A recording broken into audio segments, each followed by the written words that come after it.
Thank you very much. A very good morning to all of you.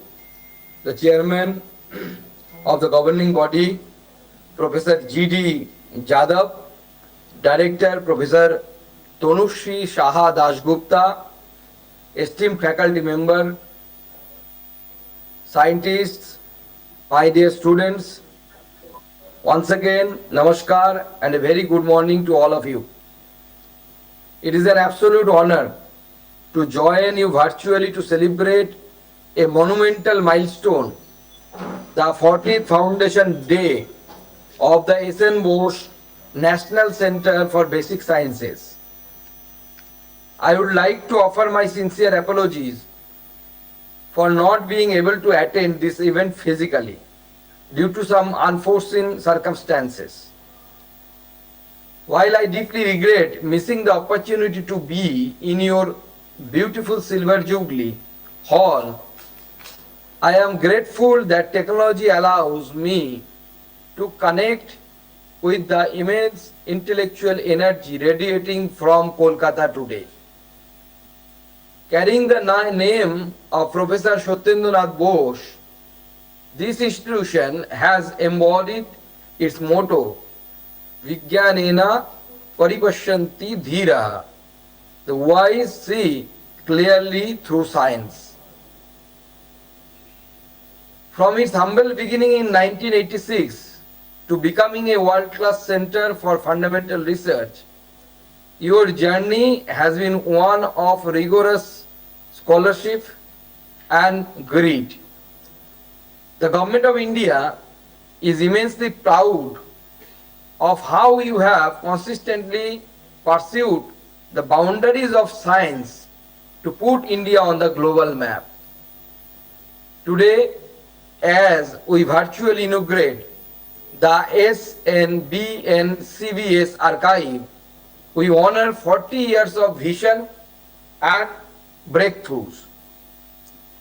Through initiatives like Anusandhan National Research Foundation, ANRF, and the Vigyan Dhara scheme, we are investing heavily in our youth to ensure they have the resources to become the innovators of tomorrow.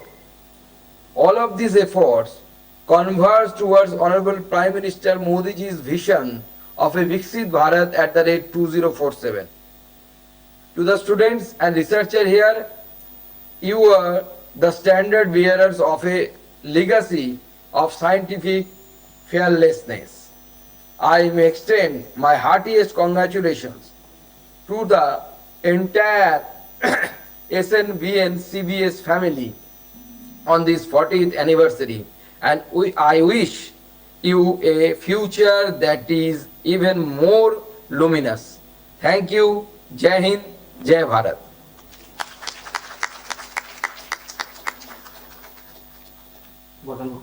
Thank you, Dr. Majumdar, for your insightful and inspiring address. Your words have greatly enriched this occasion and will undoubtedly motivate us in our future endeavors.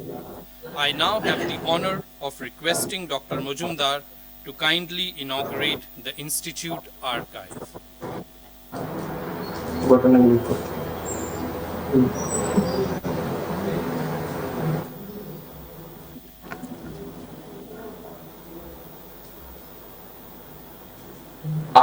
I announce formally the inauguration.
now request Professor Tanushri Shahadas Gupta, Director of SN Bose National Center of Basic Sciences, to kindly come to the stage to welcome our guests.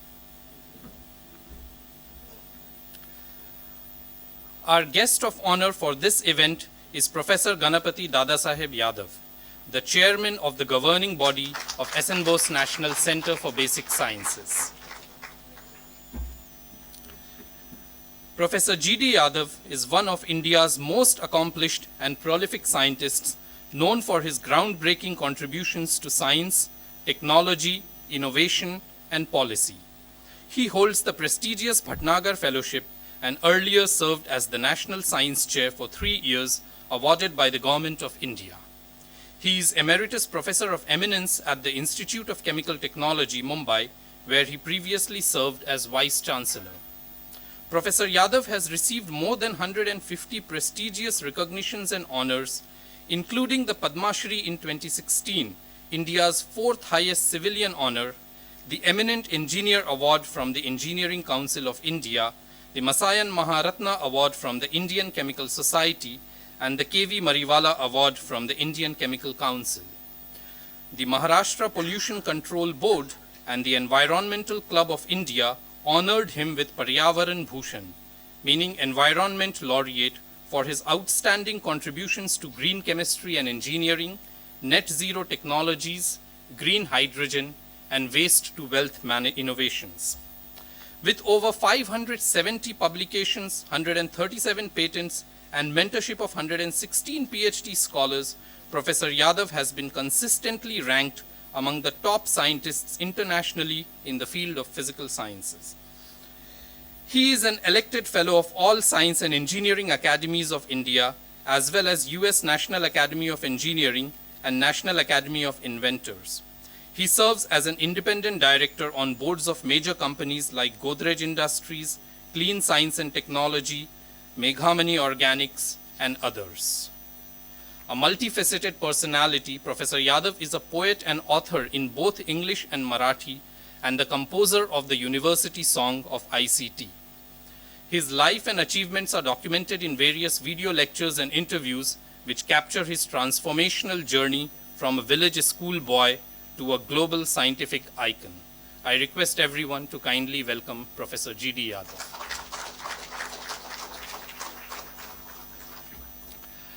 Our next two guests are the speakers of the Foundation Day lecture. I'll keep their introduction brief as the detailed introduction will be given during their respective lectures. It is my pleasure to introduce Professor Shrirup Rai Chaudhary, a distinguished theoretical physicist and an eminent scholar working in the domain of history of science. He is the director of Bharat Kala Bhavan at the Banaras Hindu University. May I request Professor Shrirup Rai Chaudhary to kindly come to the stage.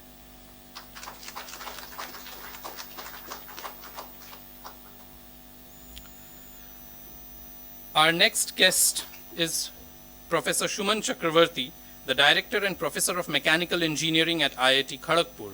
Unfortunately, he is running a bit late and he will be joining us soon. I now request Professor Shahadas Gupta to kindly felicitate our guest of honor, Professor G.D. Yadav.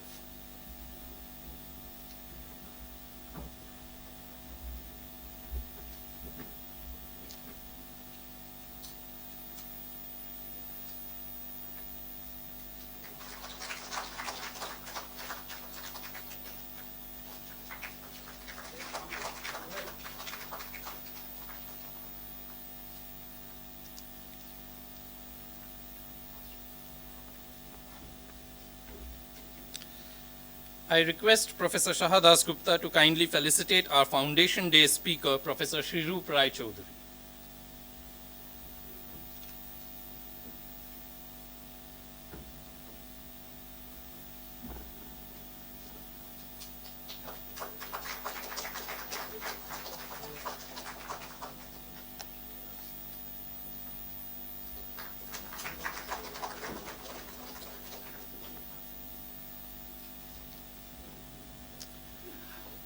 I now request our registrar, Ms. Shohini Majumdar, to felicitate our director, Professor Tanushri Shahadas Gupta.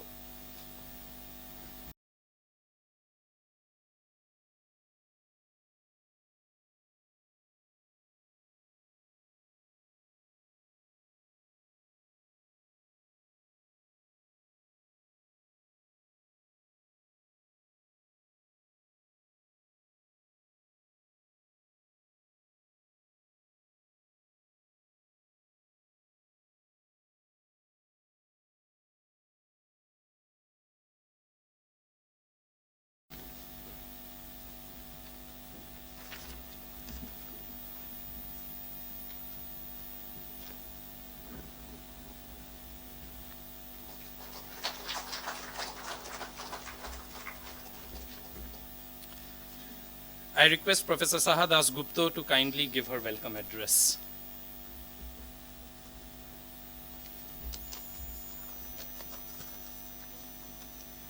Respected Dr. Chukanta Majumdar, Honorable Minister of State for Ministry of Education and Ministry of Development of North Eastern Region, Government of India, Professor Ganapati Jadhav, Chairman, Governing Body, and former Vice Chancellor, Institute of Chemical Technology, Mumbai, Professor Shuman Chakraborty, Director and Professor, IIT KGP, Professor Shrirup Rai Chaudhary, Bharat Kala Bhavan, IIT BHU, heads of different organizations in Kolkata, past directors of S.N. Bose Center, esteemed colleagues, students, and staffs from both former and present era, a hearty welcome to today's special celebration. It's a moment of great joy and immense satisfaction that S.N. Bose Center, an autonomous institute of the Department of Science and Technology, has today completed 4 decades of its journey.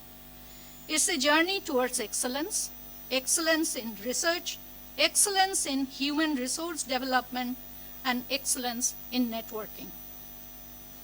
The young tree that was planted in 1986 in the rented house at DB 17 in Salt Lake to honor the life and legacy of Professor Satyendranath Bose, one of India's greatest scientific minds, is now a mature giant tree filled with blossoms. Over the years, S.N. Bose Center has emerged as a major hub of research excellence and manpower training, bringing together theoretical, computational, experimental, and translational research under one intellectual ecosystem. I am proud to share that as part Nature ranking, the S.N. Bose Center ranks among the top 2 within DST autonomous institutes in physical sciences and top 4 in chemical sciences.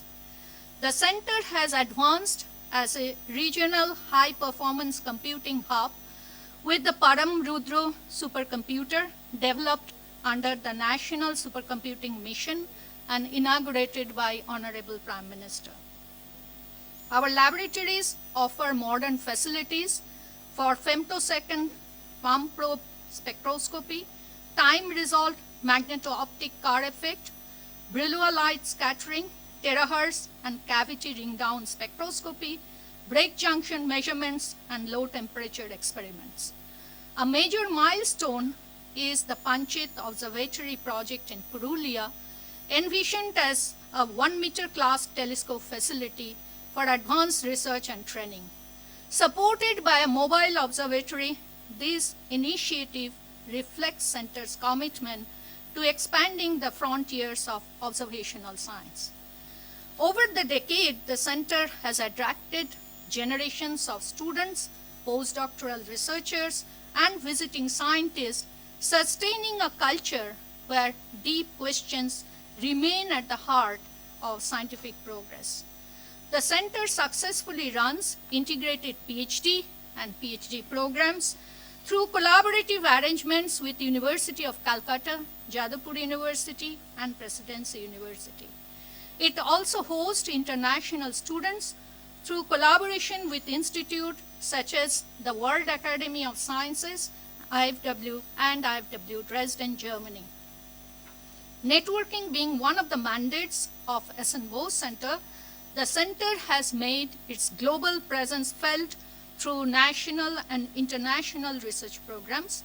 International collaboration spans countries such as Germany, United States, Sweden, Japan, France, Australia, Taiwan, etc. Important MOUs have been signed with IFW Dresden, the University of Davis at California, IIA Bangalore, IIT Bombay, NPL Delhi, and Sidhu Kanu Vishwa University. Beyond laboratories and publication, SNB and CBS has also built a strong culture of science communication and public engagement through Bongyo Vigyan Parishad, the Indian Physics Association, and its own outreach programs. For 40 years, SN Bose Center has carried forward a powerful vision to pursue fundamental questions with depth, to build advanced scientific capability, to train future generation, and to connect knowledge with society. From the legacy of Satyendranath Bose to the frontiers of modern science, from blackboards and laboratories to supercomputers and observatories, the journey of SNB and CPS is a story of curiosity, courage, and commitment. As the center enters this next chapter, it continues to stand for a timeless promise that the pursuit of basic science is not only a search for knowledge, but a foundation for the future. Thank you everyone for being present with us in celebrating this special occasion. Once again, welcome everyone.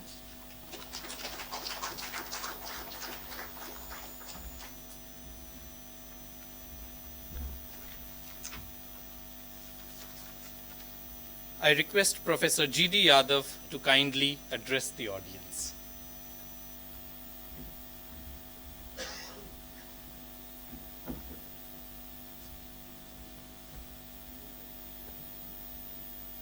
Respected Minister of State for Ministry of Education and Ministry of Development of Northeastern Region, Dr. Sukanto Majumdar, Professor Tanushri Saha Dasagupta, the Director of this center, Professor Suman Chakrabarti, Professor Sri Rup Rai Chaudhary, other distinguished directors from various institutions, senior academics, fellow scientists, dear students, members of media, ladies and gentlemen. I am indeed very, very delighted to witness this 40th year's Foundation Day, the 4 decades of journey of this great center. In fact, it should be called Center of Excellence in Basic Sciences. It's not just the center, National Center of Excellence in Basic Sciences.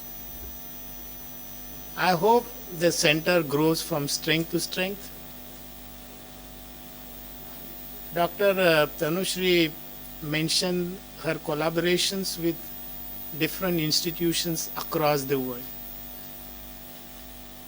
I hope these collaborations bring more knowledge, a lot of our scientists exchange visits, and the government should support such kind of centers. What we find is that many times some good projects are abandoned with a period of time and it does not look good because many ideas take a lot of time. And that is particularly true if you want to develop technology. From basic idea to the development and deployment of technology may take a decade. And there are best examples of this across the world. And I also know that the center is trying to go into translational mode, translation of knowledge into technology, and that should happen. Very recently, I shared a documentary with Madam. This documentary is prepared, I don't know who that gentleman is, but on the 5 best scientists who came from Bengal. And you have J.C. Bose there, Meghnad Saha, S.N. Bose, and Mahendranath Sarkar, Rabindranath Tagore, all those people are mentioned in that. And it was a fantastic documentary. And it said that at least 3 of these people could have been Nobel laureates. And they missed this opportunity. I would also tell you incidentally, when I was in UK, this correspondence about these Nobel Prize winners is released after 50 years. So I read, some of the stories. I had a lot of interest in history. So now the professor is going to talk about history of science. So I was reading this history. J.J. Thomson, who was a New Zealander, later on became a British citizen. He studied also in Canada. He had written letters and 7 of his students became Nobel laureates. That is recorded. It is also recorded that, Churchill never wanted Mahatma Gandhi to get the Nobel Peace Prize. And he ensured that he doesn't get it. But the irony is that Churchill himself got a Nobel Prize for literature. That is the most interesting part of it. But there are many other interesting stories, how Madame Curie used to work and get this radioactivity, and she's the only scientist who got Nobel Prizes in 2 different disciplines single-handedly. That is very interesting. Or for that matter, Linus Pauling. He also got Nobel Prize in 2 different disciplines, one for peace and another for, chemistry. And interestingly, Linus Pauling was a chemical engineer. Not many people would know this. But that is true. And they said that if Lewis was allowed, he would have been alive, he would have got the Nobel Prize. This is what the history of Nobel Prize is. So I was very interested in knowing about S.N. Bose and how he started his journey. He wrote a paper, sent it to Einstein. Einstein translated it. And then this Bose-Einstein equation becomes so famous, which could have been just Bose equation. But just because Einstein translated it into English, German, it was published, and that is known as the Bose-Einstein equation. So I'm very fortunate to be associated with this great institute, this Gates National Center, and I'm sure this center will produce some of the best minds. It is there. Only what it needs is support. And I will try to get some support for them through industry, because industry must participate in these activities. We know that IBM has got Nobel Prizes. Many people may not know that, right? Because they supported science. So I think in the same way, our industry should support centers like this S.N. Bose National Center for Basic Sciences, so that India grows at a much faster rate. So by 2047, when we become 100 years old, I hope something good should happen, and our scientific institutions, whether they are under DST or some other ministry, excel and bring laurels to India. With these brief words, I would like to quote a Sanskrit sloka from Rigveda. It says, Ano Bhadra Krutuo Yantu Vishwata. Let noble thoughts come to us from all directions. Dhanyavad.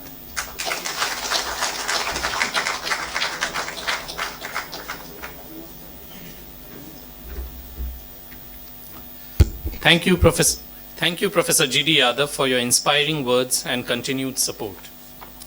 It is my privilege to introduce our guest, Professor Shuman Chakravarti, the Director and Professor of Mechanical Engineering at IIT Kharagpur, and one of India's most distinguished scientists working in the interdisciplinary domain.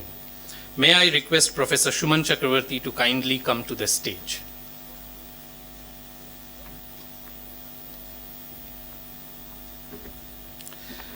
I request Professor Sahadas Gupta to kindly felicitate our Foundation Day speaker, Professor Shuman Chakravarti.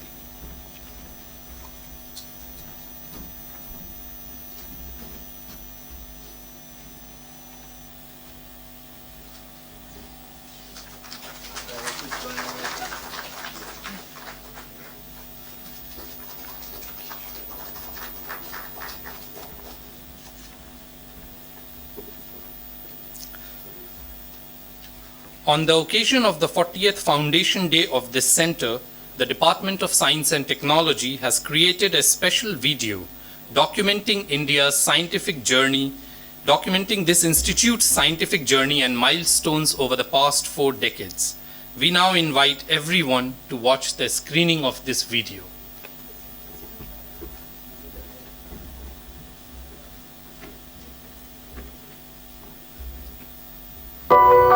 40 years ago, the idea of an institution for basic sciences inspired by the life and legacy of Professor S.N. Bose took shape in Kolkata.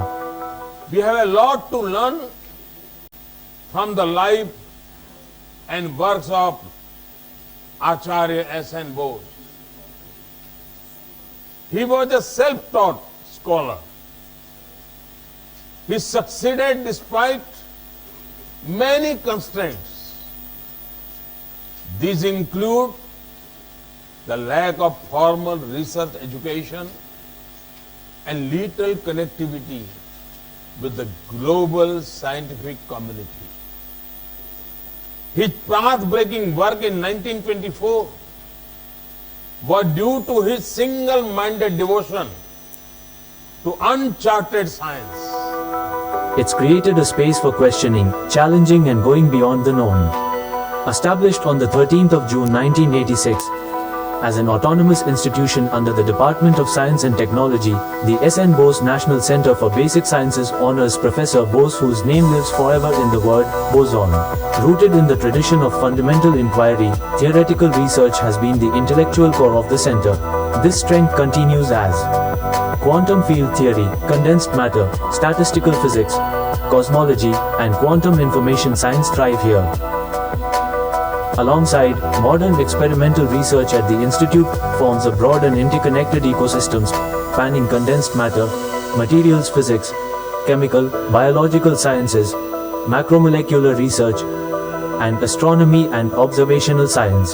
Dedicated labs for Brillouin light scattering, laser spectroscopy, cavity ring-down spectroscopy, and spintronics drive precision research.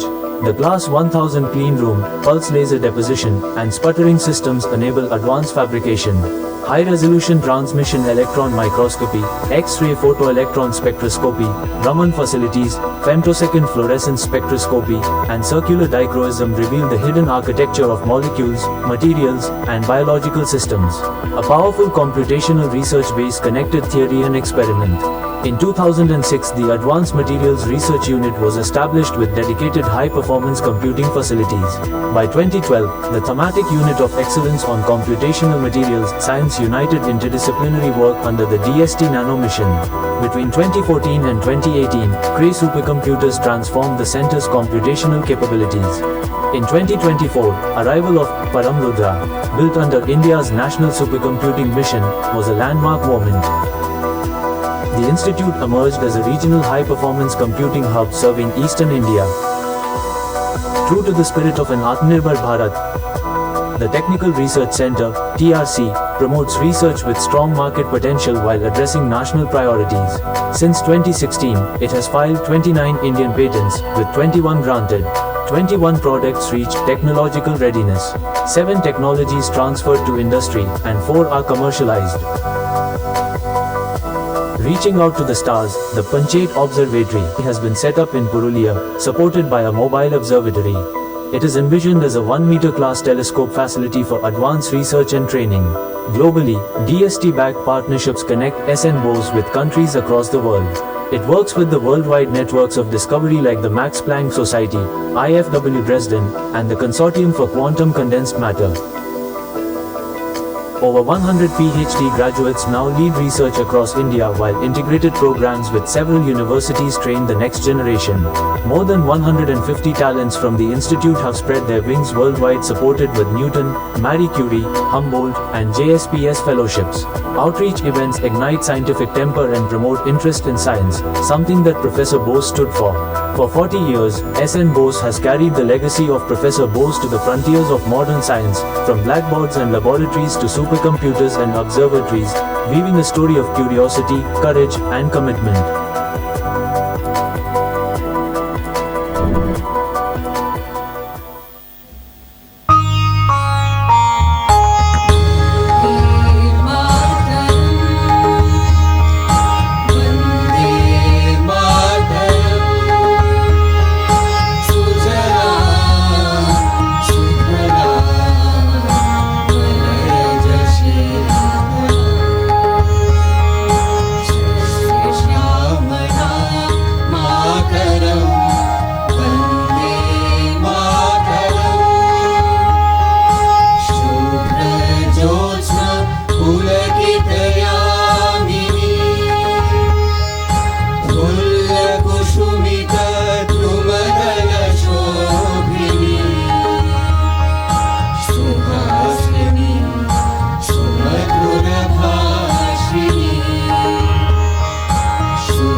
अधिनायक जय हे भारत भाग्य विधाता पंजाब सिंधु गुजरात मराठा द्राविड़ उत्कल बंगा विंध्य हिमाचल यमुना गंगा उच्छल जलधि तरंगा तब शुभ नामे जागे तब शुभ आशीष मागे गाहे तब जय गाथा जन गण मंगलदायक जय हे भारत भाग्य विधाता जय हे जय हे जय हे जय जय जय जय हे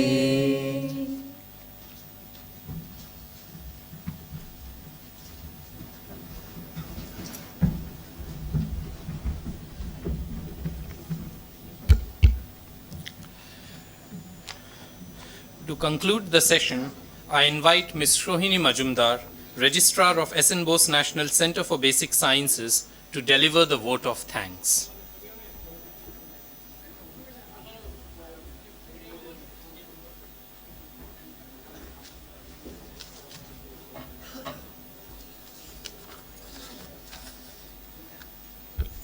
Namaste.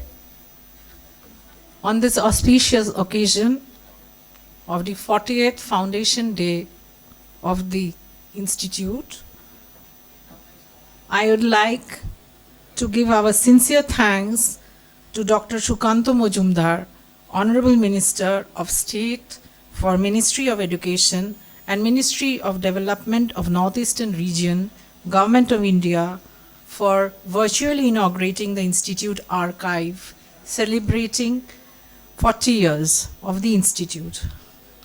I'd also like to extend our heartfelt gratitude to Professor Shuman Chakraborty, Director and Professor, IIT Kharagpur, and Professor Shirup Rai Chaudhuri, Director, Bharat Kala Bhavan, IIT, for their kind presence and for accepting our invitation to deliver the Foundation Day lectures.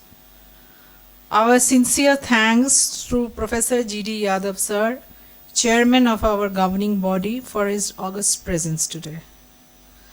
I'd like to thank all the dignitaries, directors and former directors, former employees, alumni, and all my colleagues at SN Bose Center and the scholars of this institute to be present here today. My thanks to the members of the press and the media who have gathered here to cover the program. A heartfelt thanks to Creative Museum designers for jointly conceptualizing, designing, and creating the SN Bose National Center for Basic Sciences archive. Last but not the least, a big thank you to the collective team efforts of the members of the Institute Archive Committee and Foundation Day Committee who worked tirelessly to make this event successful under the leadership of Professor Tanushree Shahadas Gupta, Director, SN Bose National Center for Basic Sciences. Jai Hind.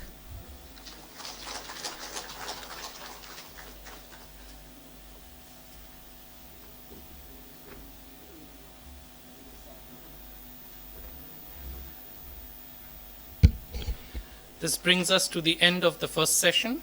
We will now take a commercial break for about 15 minutes, and we should be back at about 12:15 for the first Foundation Day lecture. May I request all the distinguished guests to stay back for a few minutes so that a photograph can be taken.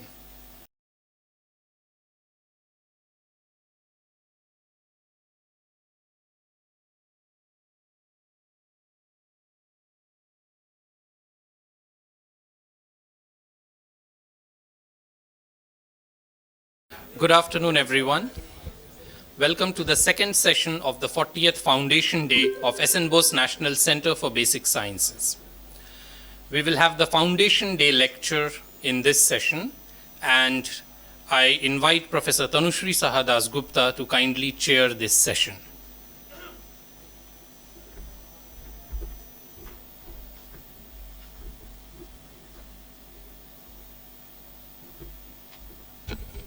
So welcome back. As you could see, our 15 minutes commercial break became almost half an hour. So I have to keep the introduction little brief, but today's first Foundation Day lecture, there will be 2 Foundation Day lecture as it's been already announced. And the first lecture will be given by very distinguished personality, a renowned scholar, and at the same time, and very efficient administrator, Professor Shuman Chakraborty, Director and Professor at the Department of Mechanical Engineering of IIT KGP. We are honored to have him with us. Professor Chakraborty's research interest lies in fundamentals of macro and nanoscale fluid dynamics, miniaturization, and its applications focused towards sustainable technology goals for promoting good health. He is the inventor of paper and pencil microfluidics technology, a new class of electrically manipulative miniaturized devices that does not require any sophisticated fabrication facility. Professor Chakraborty is also known for developing disruptive medical diagnosis technologies for the underserved. His work has been recognized internationally and nationally through numerous awards and fellowships of prestigious societies. I'll mention only a few just for the sake of time constraint. Professor Chakraborty has been awarded the Shanti Sarup Bhatnagar Prize. He has been elected as fellows of the American Physical Society. In fact, this is the second engineer after Ashutosh Sharma I know of being fellow of American Physical Society, Royal Society of Chemistry, American Society of Mechanical Engineers, and all the national academies of the science and engineering. He is recipient of Infosys Prize, G.D. Birla Award for Scientific Research. I must stop here, otherwise I will eat up even the time of his lecture. So I welcome Professor Chakraborty to deliver his lecture.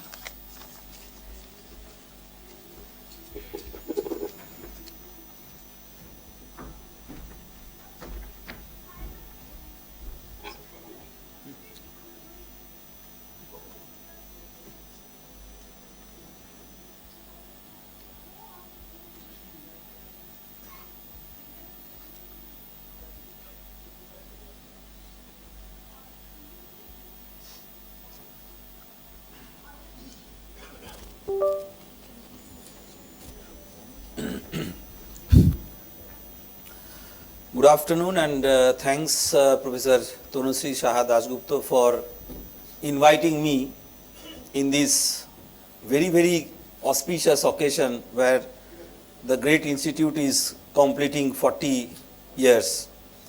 And I am also very much honored and humbled to be there in presence of the very distinguished luminaries like Professor Yadav and Professor Arup Rai Chaudhuri, Professor Shomit Roy, many others who are like my teachers, and therefore it is a great opportunity. In fact, those who have been in IISc are literally teachers.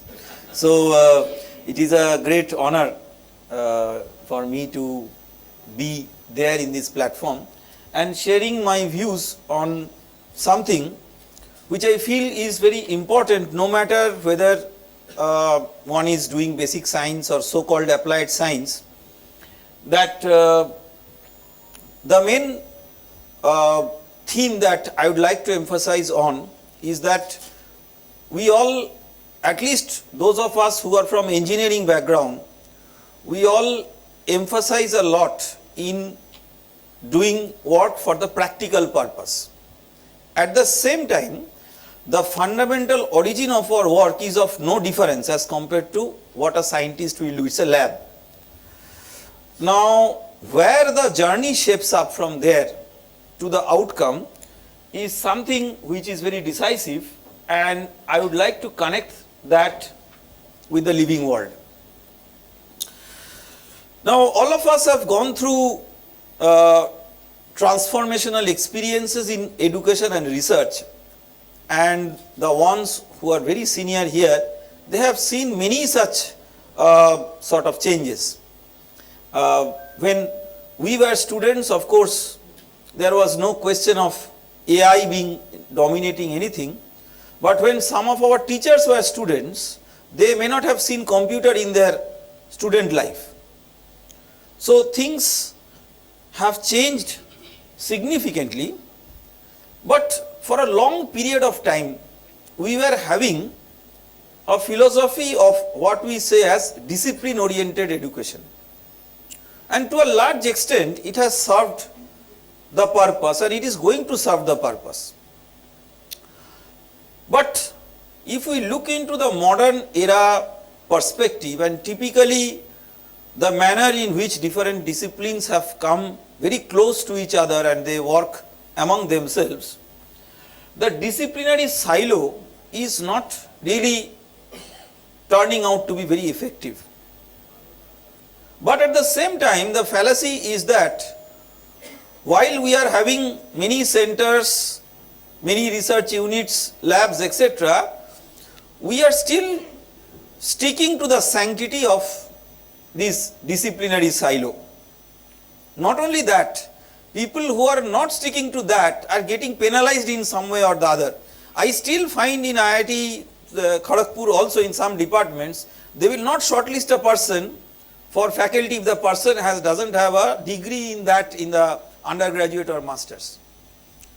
So on one side we talk about great things, interdisciplinary, but on another side we are still very much comfortable in having the strong disciplinary prominence, and this contradiction needs to be shifted.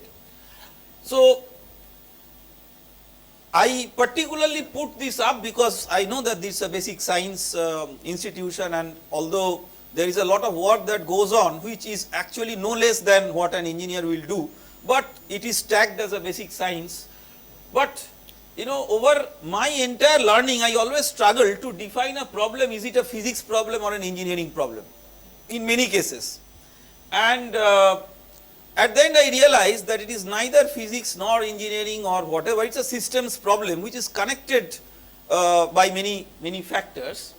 So in my own journey in studying the foundations of fluid mechanics to micro nano systems and biomedical interfaces, I have myself witnessed this shift, and not that I was always ready to accept this shift, but this is what you can summarize as scientifically the perspective change from equations describing some idealized flows to modeling of blood flow in living microvasculature.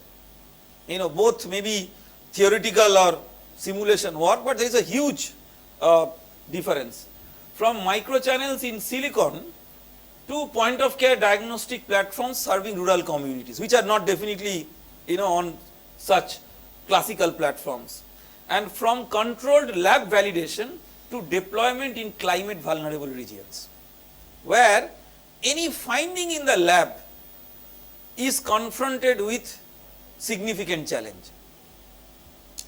So what I have realized, and I wish I would have realized much earlier in my student life, I always thought that lab is the end point, and once you do something good in the lab, you publish a paper, and that's the greatest thing.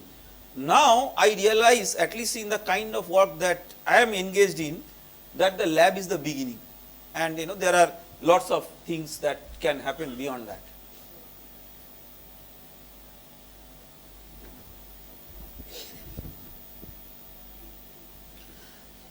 So then one of the learnings that I learned out of hard experience is that while naturally we have a tendency of what I call as reductionism, but to create an impact and to solve a real life problem, maybe as a problem solving or in a mission mode, we ultimately would need convergence of many things.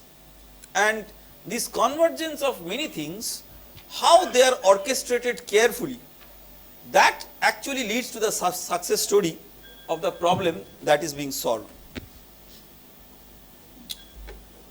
Now, if I could in a very simple way have a chance of telling that how science in the living world appears to be somewhat striking as compared to the science in the idealized world. The living world is uncertain, non-linear, ethically charged, and it resists simplification.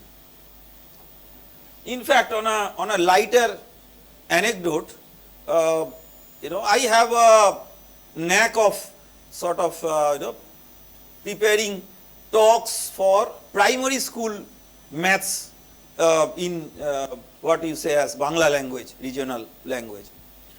And this knack I developed when I tried to teach my son about those things. And then I realized lot of gaps in actually our primary level school education, which has given rise to such oversimplified thoughts.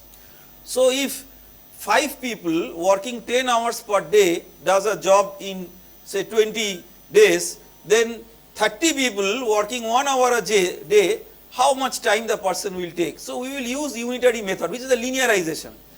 But a large group and a small group, and number of hours a day more or less. So at that level we would never try to imagine that if the person works more than 6 or 8 hours a day, overtime will come. And beyond that, if large number of people are forced to work for beyond the critical hour, then labor union will strike and work will stop. So in that way, whatever simplified linear things that we learn, there is a significant difference. So in fluid mechanics, even in the basic perspective, people were once satisfied in predicting sort of very simple laminar flows between say parallel plates or pipes, etc. But today we are studying deformable biological tissues coupled with electric field, molecular interactions and data driven prediction. And the property of that tissue is not like a rubber or a steel, it is not known.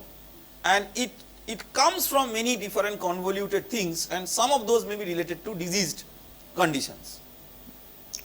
In material science, which is of course such an overarching branch that it connects everything, we no longer ask is it strong. Why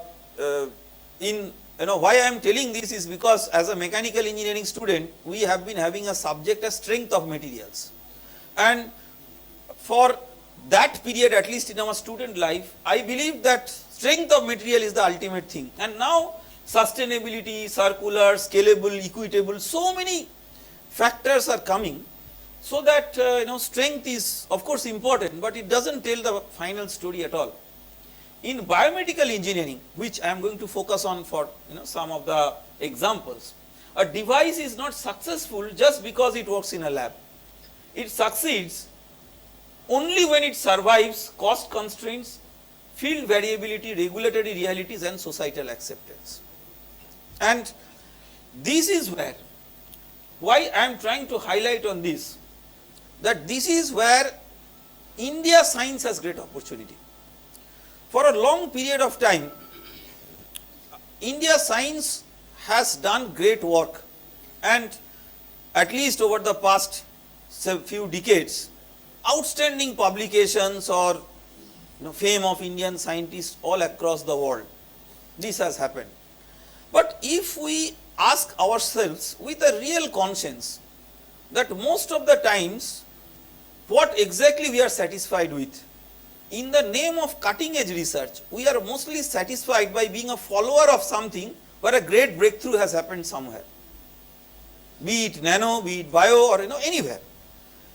And the reason why we cannot lead those is because of our limitation in resources. So although we have in principle the ability to go beyond that, but the greatest of the researchers in those areas have flown down from the labs which have such great instrumentation and facilities, that going beyond that and do another pioneering strike is not that difficult, but doing something incremental may be possible, and that itself gives you sure shot publications and all. People are usually sort of content with that. Now these kinds of India centric problems where you have extreme resource poor settings and you need to have a technology which has to work there by whatever, that may be a black box. So that is a kind of a hard problem in public health technology, which unfortunately cannot be studied directly by even of the most resourced labs in the world, because they do not have the practical living field condition where they can reciprocate and test and develop their science background and the technology. And in fact, this kind of thing is so emphatic, just my recent experience. So this year we got a few expressions of interest from MIT pre-med students to do internship in the medical technology at IIT Kharagpur. And it was a heavily competitive thing from the MIT student side. So now if someone just out of common sense would think that why those MIT students, MIT pre-med students are brilliant students. So why are they coming to IIT Kharagpur for their this internship immersion?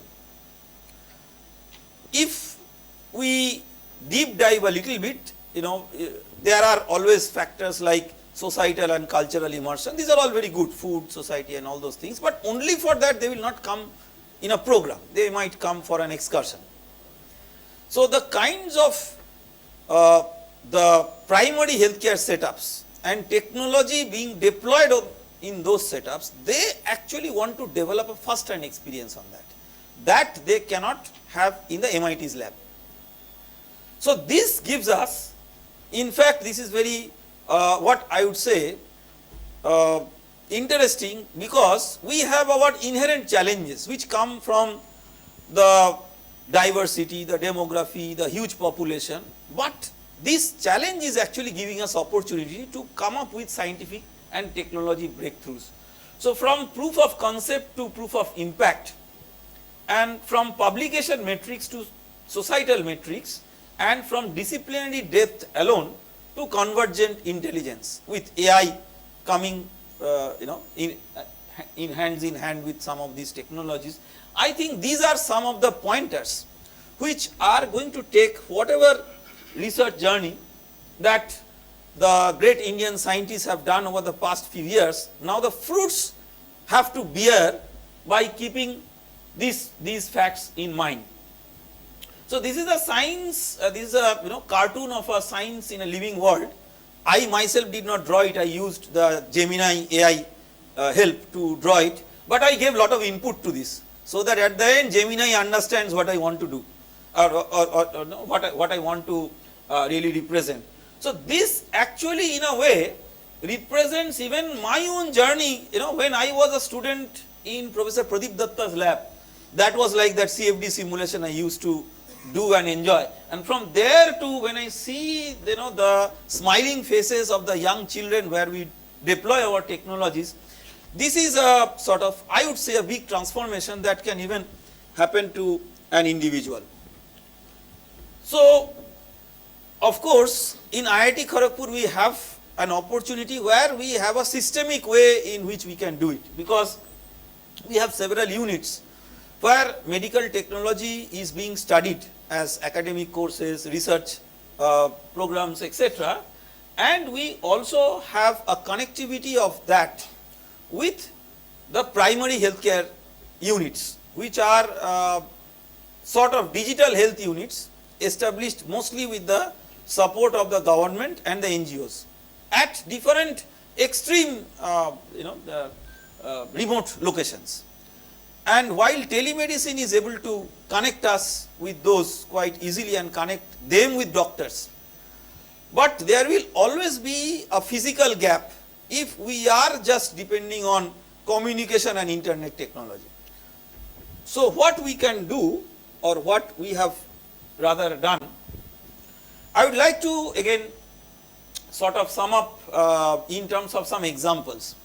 And these examples are just to illustrate that how when we start one thing, we do not really know that how it will lead to, a solution will lead to another problem, because the solution may be good, but it is not satisfactory.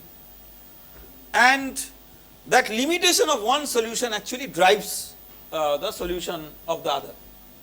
So the first example, let me just maybe run the movie and then I can talk in parallel to save time. So this is a simple blood test which normally people would require that venipuncture and do the test. So instead of that, it is like you have a paper strip and you have this lancet needle. You take one drop of blood, and if you look into it carefully, this looks like simple, but it is not that simple. In a way that the spot where the blood is being sucked, that blood has to be metered with a particular volume, 20 microliter, 30 microliter, like that. But we did not keep a pipette here, simply because the rural boys or girls who are handling these technologies get uncomfortable with pipette. In some times we have to use it. But so what we did is, it is just a sucking by capillary action on the paper, and the microfluidic design itself puts the metered volume of blood on that spot. Then there is a small membrane filter which will filter out the red blood cells, and then the plasma gets naturally separated, and there is a micro channel by capillary action. The plasma will move to the reaction spot, and then there are reagents which are commonly lyophilized, that means powdered, and you can just put a solution to make them active, and they will react and there will be a color change. And typically we use colorimetric reactions. Even 5-10 years back, colorimetric reactions were not considered to be quantitatively good.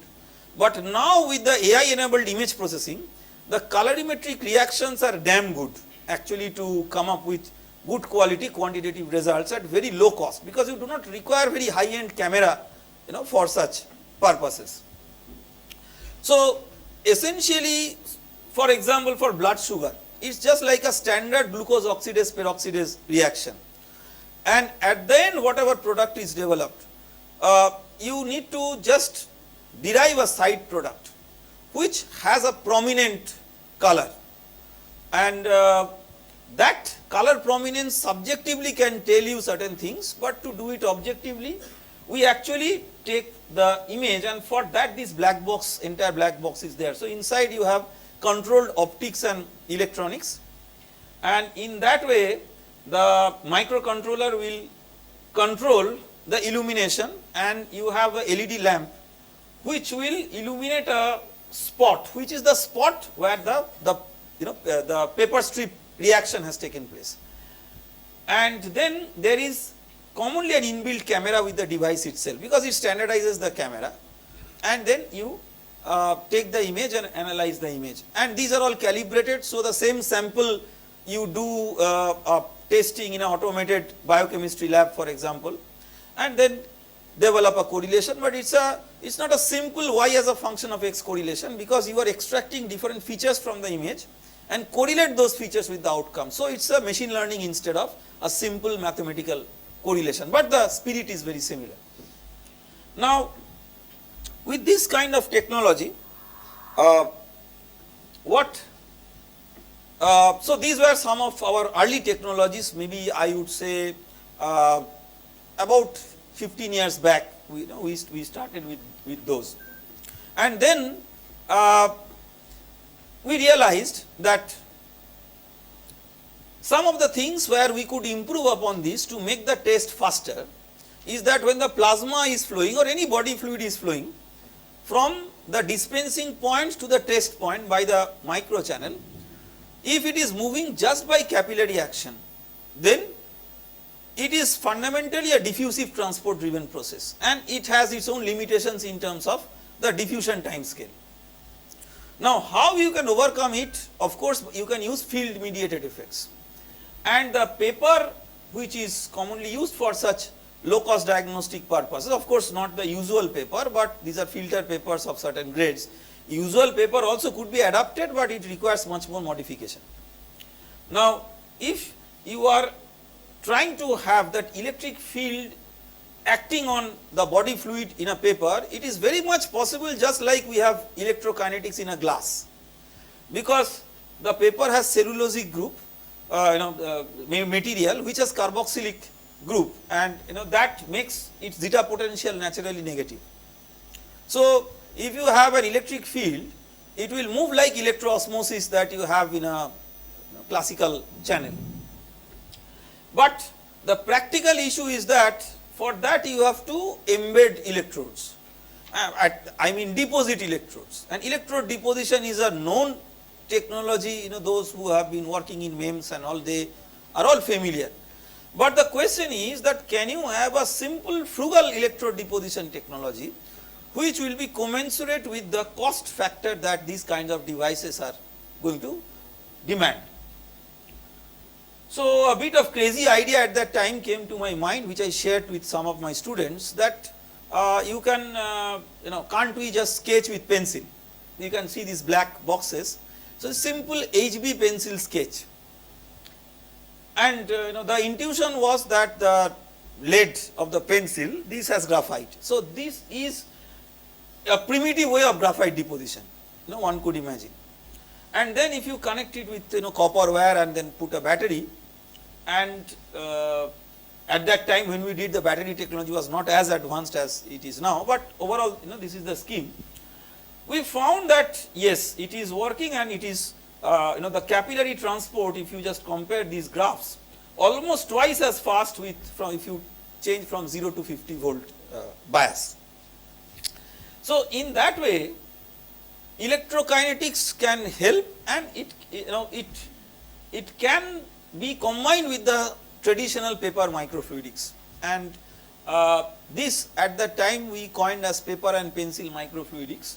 Of course, we did not have a great vision that what it will do, but at least it gives me a satisfaction to see that one subject that has emerged from our lab, and many people are using this and citing this also. Now when it is scaled up, it is not that people are doing a cottage industry by sketching in pencil. So there is a graphite deposition automated system which is actually enabling it to be scaled up. Now again, if you see every little bit of difference that I would like to highlight, it emerges from an unmet need from the previous one.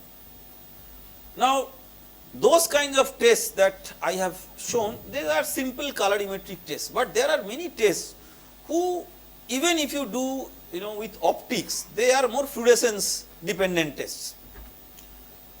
So the wavelength, particularly the wavelength of excitation and emission that you want to study, are immensely critical, and if you can do that, it will be very precise. But again the challenge is that you would require that spectroscopy or fluorimeter, which is there as a part of many of the labs, but we are imagining that these tests are done almost on a field condition, so where these kinds of lab things are not available. So by that time we started with this project, which is like, how can we detect a very low concentration of an inflammatory marker in the blood. Inflammatory markers, some people would call it cancer markers, but not necessarily they are specific to cancer, like CA125 or PSA. So these are all inflammatory markers. Typically, these are very common.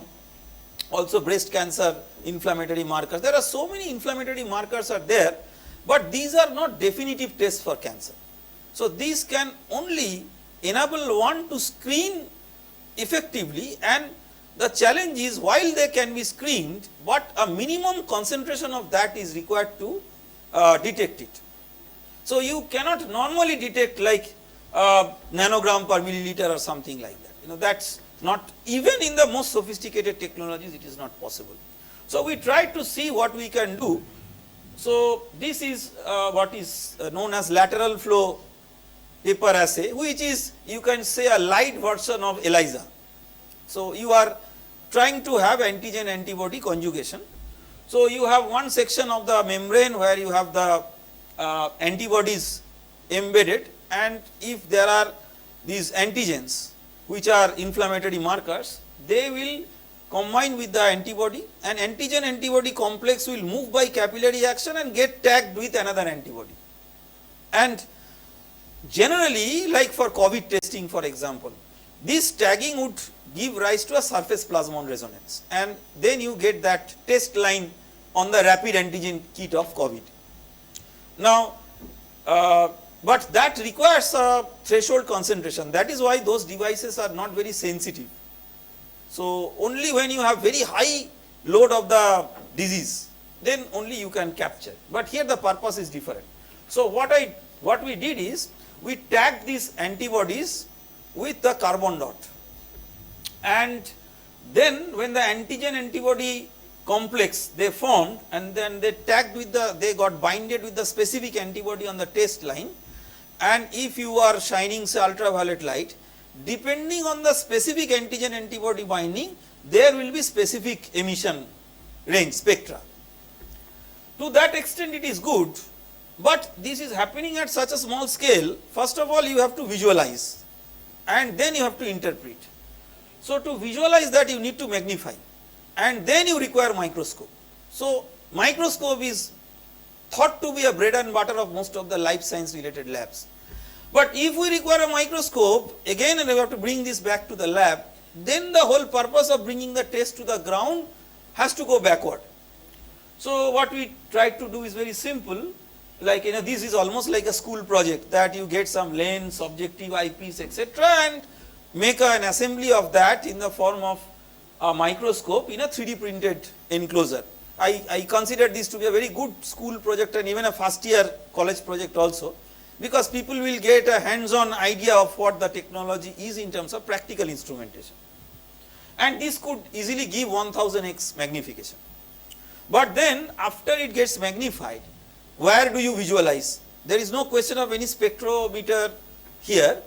So, we use the simple smartphone. So, this 3D printed device had a smartphone attachment, and the smartphone will take that outline, and it would be typically a bit blurred and not as precise as you get in any system.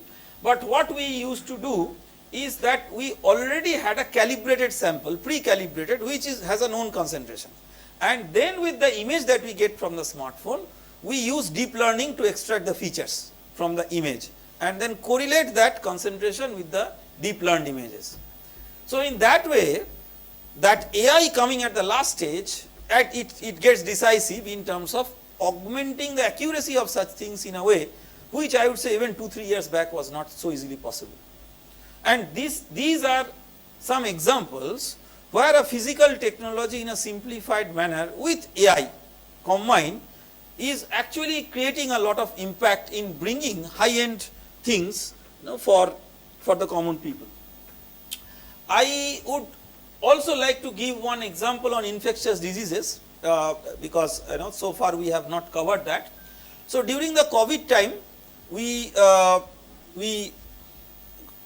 somehow tried to intervene in the problem of the scarcity of resources of RT-PCR test.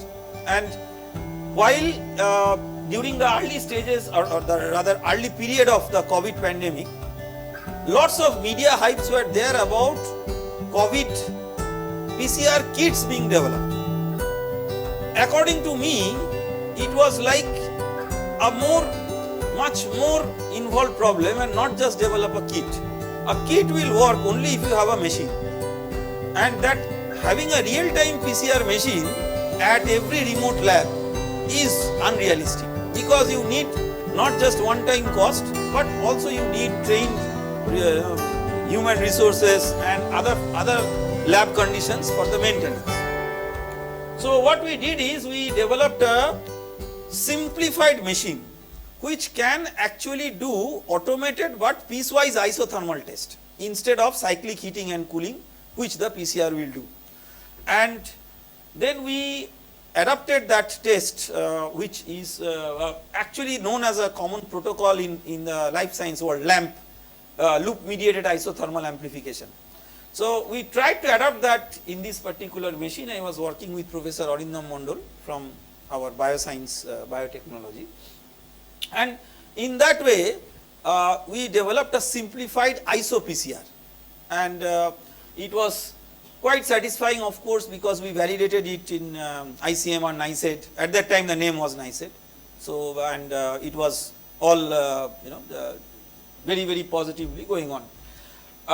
But again, although it was commercialized and all, after COVID, this is one of the questions that technology and its development would confront. That after COVID, what is the importance of a COVID test? I mean, after the COVID era, I mean, people might still have COVID now, but it has virtually no impact as compared to what it was having during the second wave of the COVID.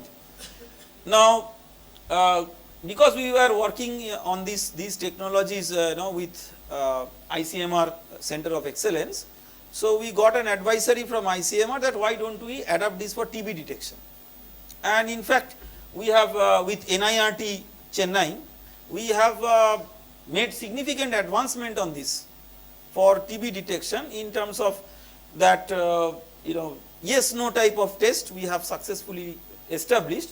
Now the second level is something which is also we have advanced well, but we need some more work, and now the field work or the clinical validation, it has started and gained momentum, because TB has this multiple drug resistance problem. Typically the rifampicin and isoniazid, the two main drugs, and this, if drug resistance develops and if it has a potential to develop, that also should come under the ambit of the detection, and that that work has advanced well. Now on the other side, I was every time when we do something, as I told, that some incompleteness appears. So all of you, all of us have gone through the COVID test at least once in our that time. So one of the typical things which would make the test successful is the correct collection of the swab. So typically the most accurate is that nasopharyngeal or oropharyngeal swab. It's not just simple nasal or oral swab. Now when that swab is collected, there is actually a very stringent protocol of how to collect it. And if that collection is not proper, then the test is not going to work. I have seen an example when we were traveling just towards the end of the COVID period. Me and my wife, we were vaccinated, so nobody was asking a question at that time. Even in some of the airports, they were asking for the certificates. My son was much young, so he had no chance of vaccine. So there it was told that you must do a COVID testing with negative answer before he can board the flight. So with the advisory of the our local hosts, we were there in a university system, so university office was fantastic. They sent us to a hospital, and that hospital just simply asked that for travel, we say yes. So they brought my son to a room, and the way in which his swab was collected, it can never be positive. So, but ICMR certified this sensitivity, this specificity, all these things. But it is like in our young days, sometimes for urine test we put water, in the job, medical test. So that kind of thing, if it is done, then the whole purpose is lost. So collecting a swab is actually a challenge, and these kind of tests are very important when infectious disease come in a certain blast. For example, seasonal flu. It creates a lot of challenge in the junior schools. And in a class, if a child is affected, almost like all, because they mix very intensely and they do not have that control in mixing. So we developed a saline gargle based test, particularly for the young kids. And we developed a protocol for this. We did a first round of validation with the COVID samples which were available. Another ICMR lab, which is ICMR regional lab, RMRC Bhubaneswar. And believe me or not, if we make certain safeguards, this doesn't give that inaccurate result. The challenge is that many times people are not careful and they are just giving any gargle sample with not the precaution that is being provided in the video, and then there will be some problem. So I always wished that if such simple technologies were given to pediatricians, the child especially sitting at, they could in their offices do a simple test and make certain screening, which actually is missing currently. Now, again, like the tests that I have mentioned so far, be for infectious or non-infectious disease, they require one common thing, it's a device. Remember the first black box that I showed. So why such a device is required? Such a device is required because you are not having a lab control. So whatever control in terms of optics, electronics, etc., you at least have an enclosure where you can put it. And if you do not keep your device, let us say, someone, in fact this thing first came to me as a important question when one of my students, and typically the students who are in junior classes, they may ask sort of crazy but very interesting questions.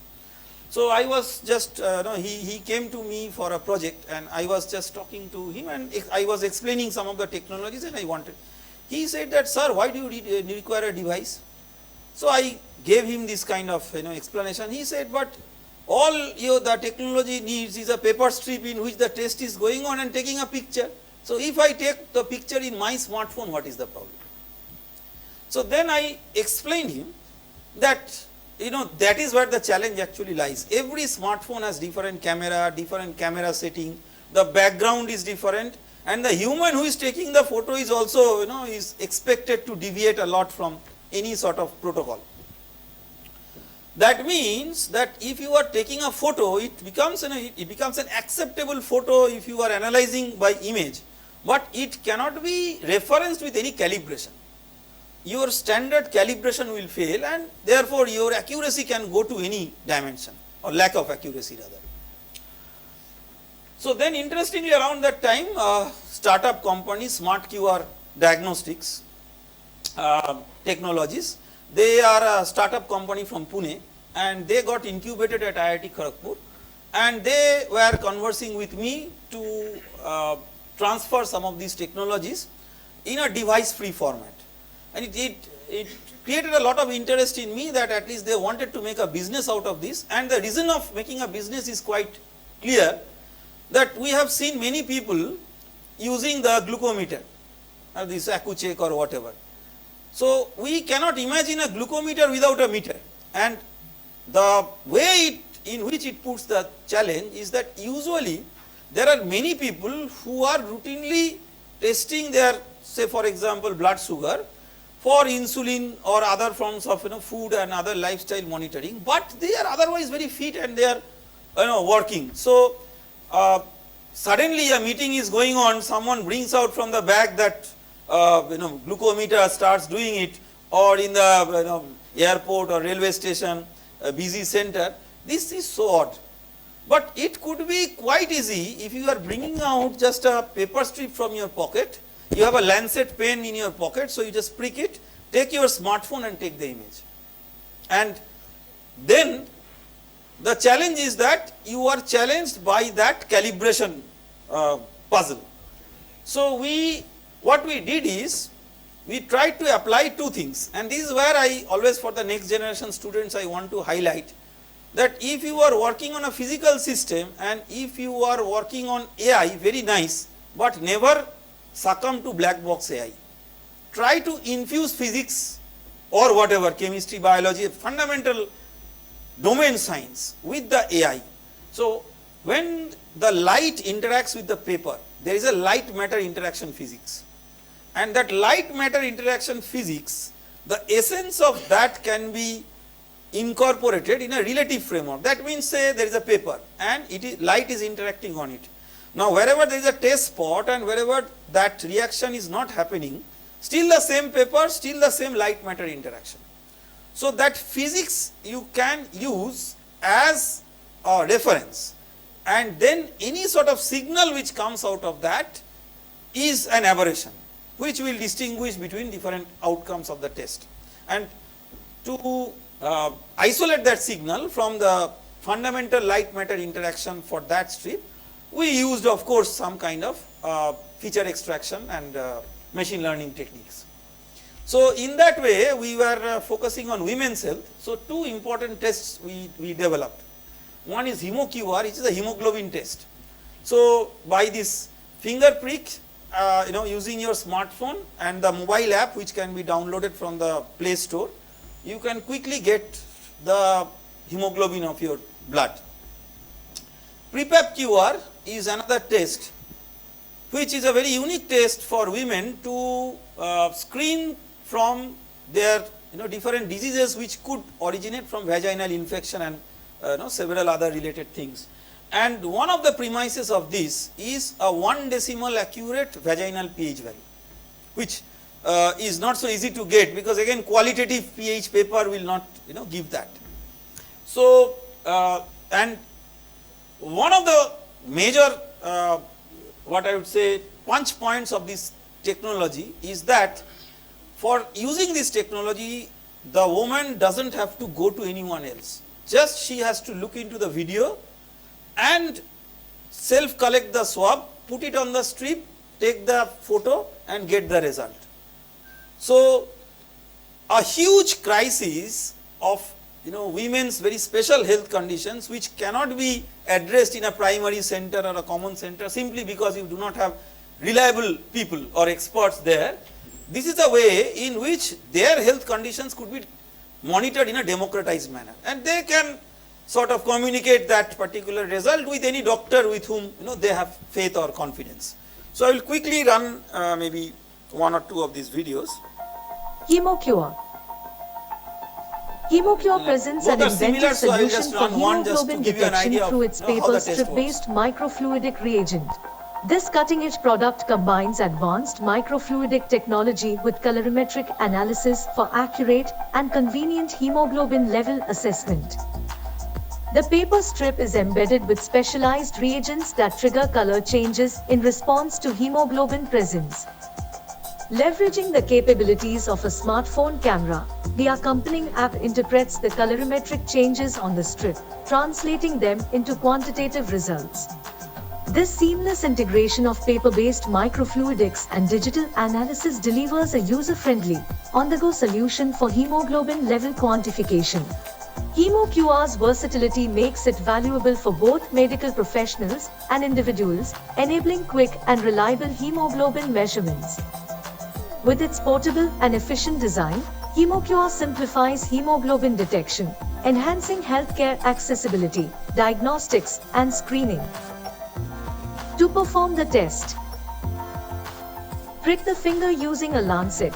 Use fresh lancet every time while performing a test. Depending on how deep the lancet goes into your skin, you can set it according to the rotator or in the lancet device. For thin skin, set the rotator at 1 to 2, and for normal skin, set it to 3 to 4. Hold the drop of blood against the strip's edge. Touch the hemo strip on the drop of blood.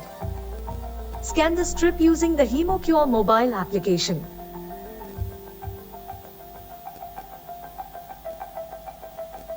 Get your hemoglobin results within a minute in the mobile application. So these are the types of tests, and the interesting aspect of the test is more simple it looks, actually more complex the technology has to be.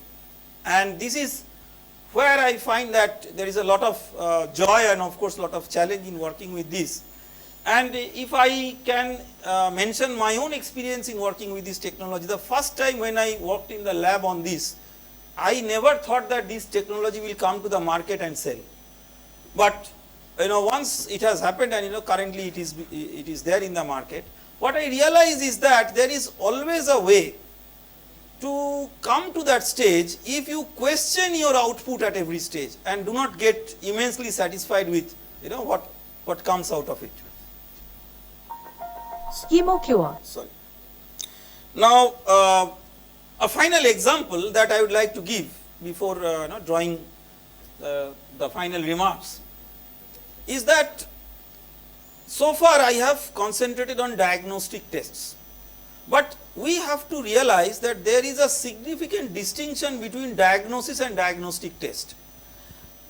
I can at least remember quite well that in my childhood, my father used to take me to a so-called child specialist family physician every time. One or two such doctors were there, and later on I realized that in many of those cases, just by asking some of the symptoms, making some essential physical examination, the doctor will come to a recommendation which used to work without a test. And of course, that is why we are all living, otherwise we would have not lived in that way. So that was not an era of diagnostic test. But how that family physician could manage it so well is that inherently in the mind there would be a data about the natural what is say as constitution of the patient, and that would immensely help. So the doctor would know about it even if he or she doesn't look into the previous prescriptions, more or less, because a human has many such intuitions. Even much before that we have not seen that era, but I have heard from some of our seniors that legendary Dr. Bidhan Chandra Roy, sometimes by staring at the eye of the patient would say that what the disease the person would have. It might appear to be a bit, someone would always have that special ability, and combining that with this storytelling, sometimes it becomes like a myth. But if you decode the reality, there is always a possibility that someone will have a better intuition of extracting some features. Like a very good doctor, even nowadays, would carefully see how the patient is entering into the office, sitting, and that also adds to the interpretation in a very subtle way that will not come in a computer algorithm. So diagnosis is not just about diagnostic test. There are many features by combining the medical history, symptom, and outcome of an essential simple physical examination. Many features could be arrived at which would, if not give a confirmatory test, at least can give a good screening test. Now what a good doctor does is that typically one or two symptoms could be due to many possibilities. Like someone is having a headache, if you write to Google, Dr. Google will start with possibly brain cancer, because that's the most impactful thing, most times downloaded page, so that will come at the top. And by that thought only that person will faint. So, but it could also be due to simple migraine. So, a good doctor will try to look into many other things and eliminate possibilities, and maybe from 1000 possible reasons of headache will come down to 5. And then to resolve the dilemma of those 5 might require first a screening test and then some confirmatory test. That is what most good doctors will do. Sometimes no test is also required. So a few years back, just before the COVID pandemic, we developed a very unique technology for oral cancer screening, and it is something like this. We worked in collaboration with the Guru Nanak Institute of Dental Sciences and Research. So the camera, of course now the camera looks very different. We are commercializing it in a different way. This was it was a testing stage where the clinical trials were being done in the hospital. So this is a thermal camera.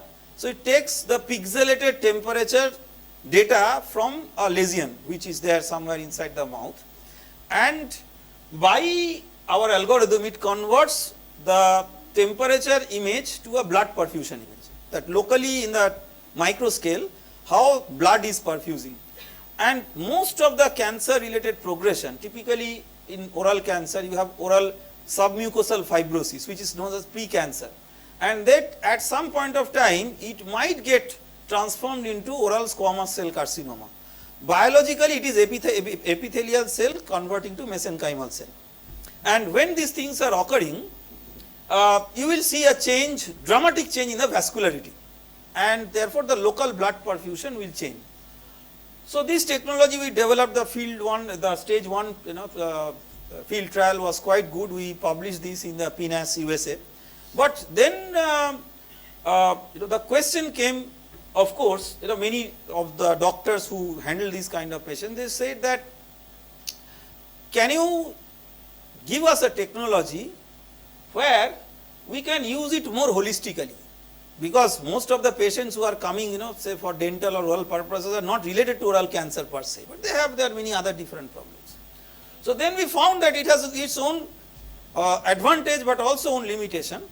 So what we did is we developed a simple app where you have inputs which are being given by the patient or patient's friend, whatever, some standard images and basically a comparison of that with what is being visible, and also this chewing habit, etc.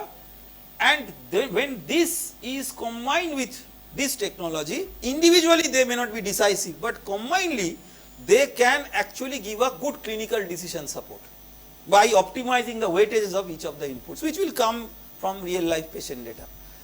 So I think this is where a significant amount of clinical decision is going to be there. Well, of course a human doctor will look into it and validate it. It's the job is not that automated technology will tell this, but a doctor who throughout the day is addressing say 500 patients, for that doctor it will give a set of quantitative precise inputs to look into, and then it helps the clinician's life in a much more simple way.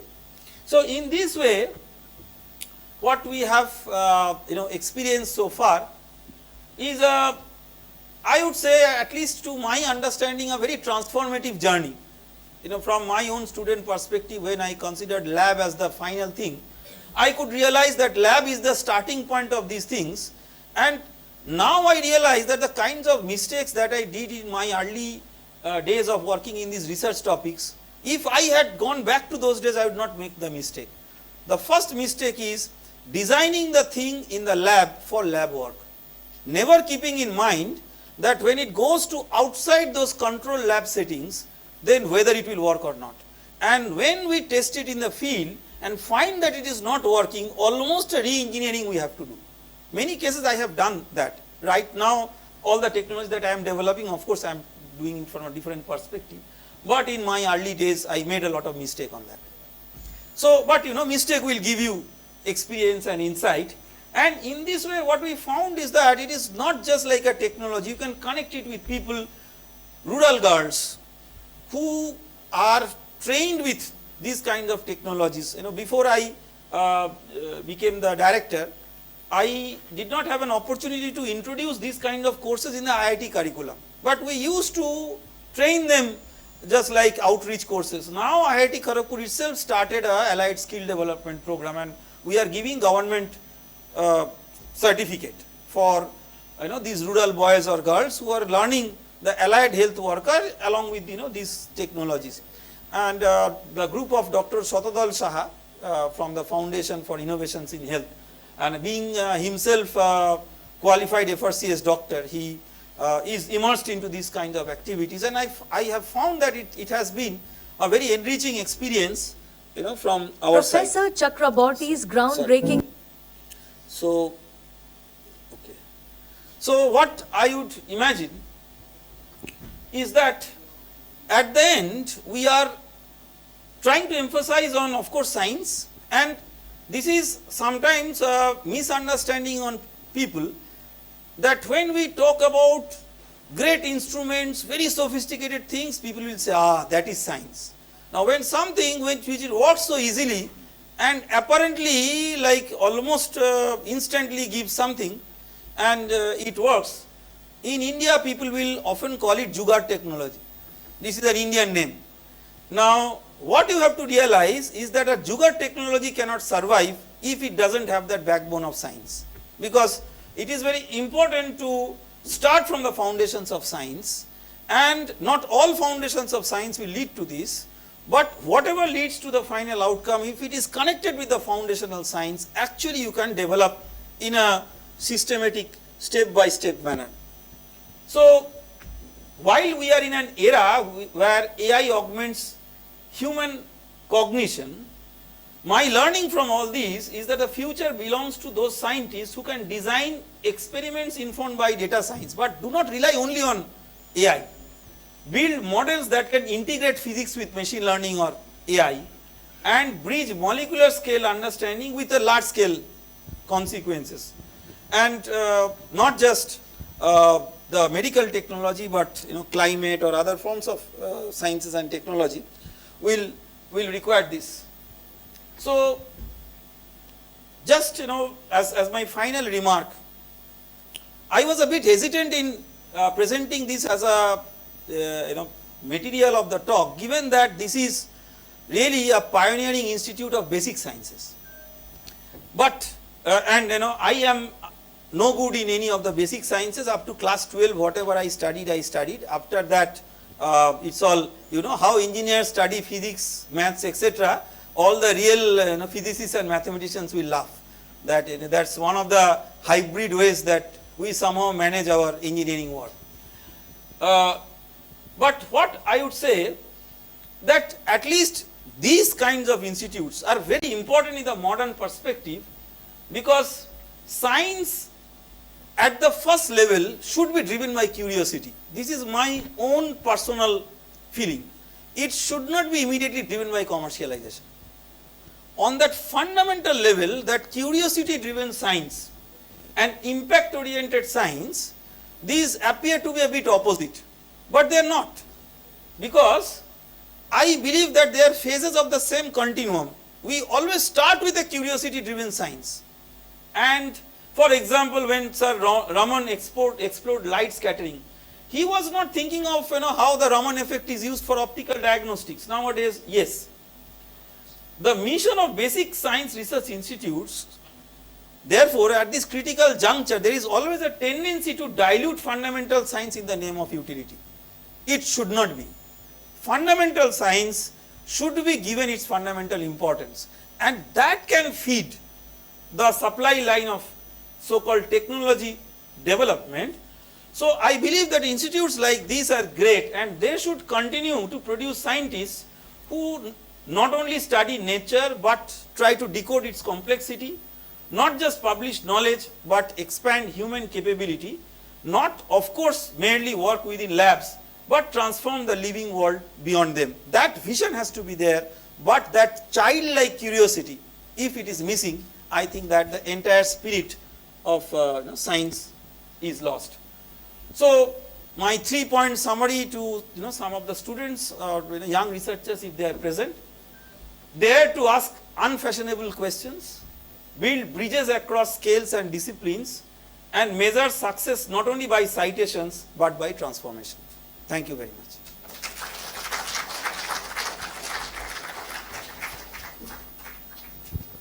Thank you, Professor Chakraborty, for giving such a fantastic overview. And as you said, we are a basic science institute, but you very nicely connected it to, really to the life, from lab to life. So we can take a few pressing questions. Yes, please.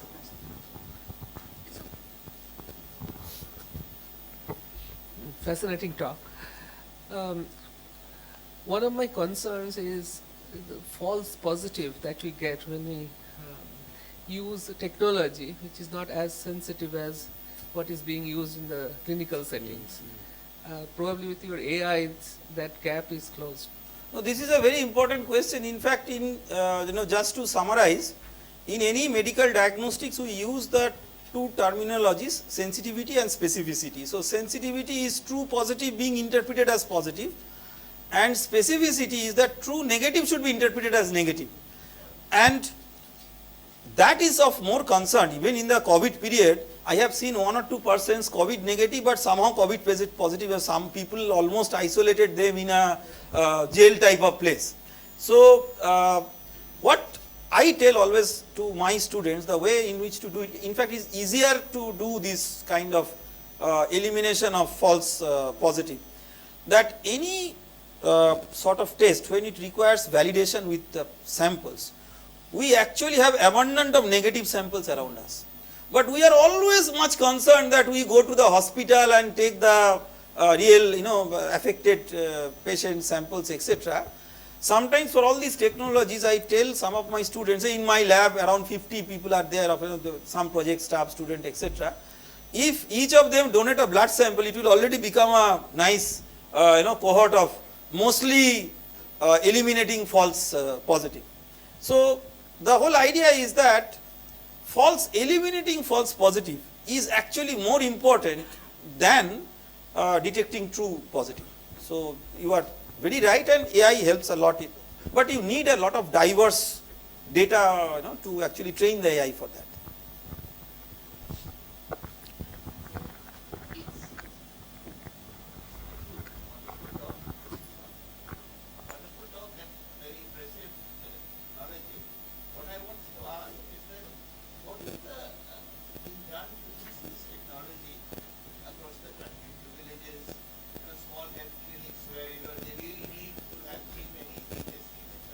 No, this is a very, sir, your question is very important. What we normally do is that this is where we use government support to the maximum, because all these, at least 90% of the technologies that I have shown are connected with two important government linked projects. One is a common research and technology development hub, CRTDH, on affordable healthcare, which is DSIR supported, and the other is ICMR COE. And typically the DSIR supported part helps in the manufacturing and the technical component, MSME, mobilization, etc. The ICMR part is helping a lot in getting into the regulatory and the trials and implementation. They have some mission mode national programs, and in fact very recently that hemoglobin test, it passed that. So as per ICMR advisory, any health center in the country can use it. So that very recently we got that certificate.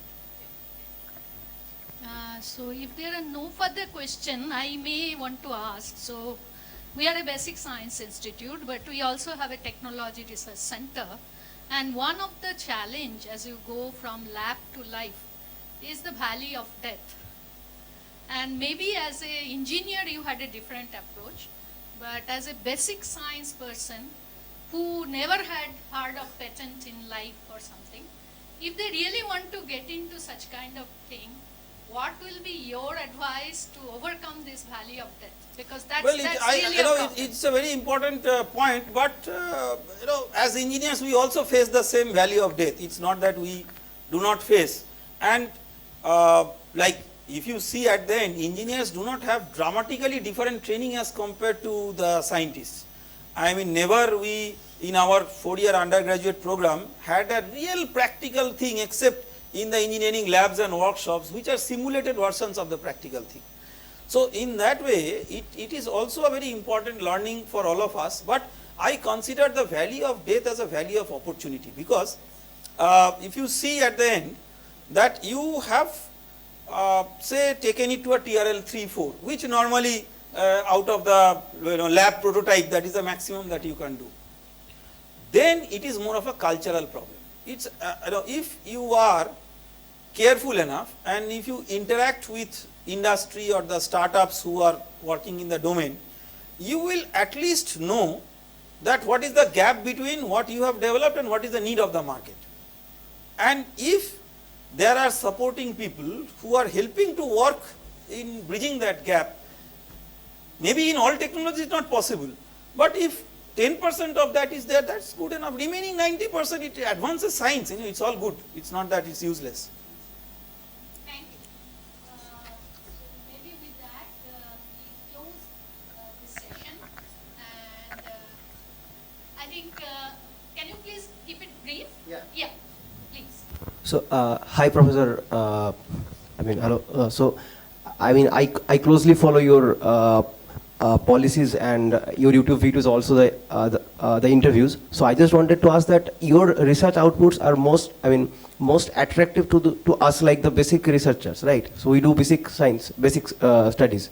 So what would be your advice to us that because our research output are not that practical in that sense. So what would be your advice to us? Don't care about all those. I was just telling lightly to someone that we all hear about the Newton story. Newton was sitting and apple fell on his head. He would have usually died if few apples fell on his head with the dynamic load. But if you take that as a spirit, then did Newton realize at that time that Newtonian mechanics will drive so much of technological advancement? So just see, basic science You are gifted with a curiosity driven approach. Follow that. Do not bother so much about people what they are saying. Stick to that, come to good output, and once you see that output has a practical possibility, make a collaboration with industry or your friends in technology. But you don't have to be jack of all trades. You stick on your basics, stick on your curiosity driven science. Thank you, Professor Chakraborty. Thank you. Thank you so much. On that note,